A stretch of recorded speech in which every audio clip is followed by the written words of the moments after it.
A girl posted an embarrassing video of a classmate online. The next day, during PE class, she was publicly scolded by the teacher. Her mother accompanied her to school, and all eyes were on her. As she stared at her reflection, the mirror in front of her began to crack. That's when Carrie realized she had powers. She started practicing in secret, learning how to control her magic. At home, she made books float in the air with just a glance. Meanwhile, a group of girls plotted to humiliate her. One of them convinced her boyfriend to ask Carrie to prom. Under pressure, the boy asked, more like threatened, Carrie to go with him. Carrie walked into a dress shop, carefully choosing fabric for her gown. That night, she told her mother she was going to prom. Her mother refused. Carrie used her powers to force her to agree. At a pigsty on the edge of town, some students collected a bucket of pig's blood, planning to dump it on Carrie at the prom. Carrie made her dress by hand. As she looked at it, she smiled with joy. The next day, her prom date came to pick her up. Carrie locked her mother in a room before happily heading off with the boy. On the dance floor, Carrie was glowing. She felt accepted, even happy. But up on the roof, one of the girls pulled a rope. A bucket of pig's blood dumped down, drenching Carrie in red.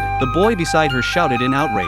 Then the screen behind them lit up, with a video of Carrie being bullied. Laughter erupted from the crowd. The heavy bucket that held the blood swung down and struck Carrie's date in the head. He collapsed. Carrie stared in horror. He was dead. Something inside her snapped. She looked at everyone as if they were the ones who killed him. The lights flickered. Panic spread.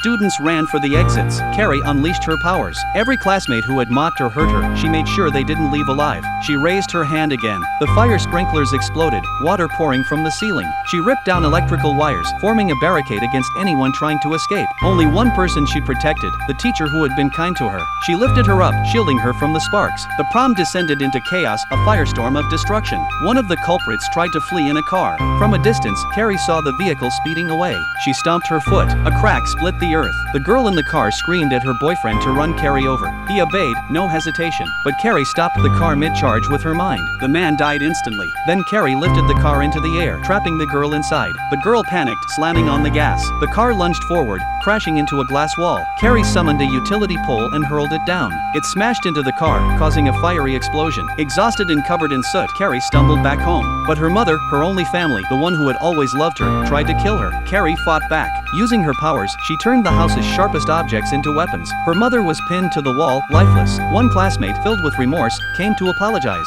Carrie simply looked at her and said, "You're pregnant." Then she used her powers to send the girl outside to safety. The house began to collapse. Carrie held her mother's body close as the rubble buried them both. Later, the girl returned, laying flowers in front of the ruins. Suddenly, pain shot through her stomach. She was going into labor. But whose child was she carrying? That remained a mystery.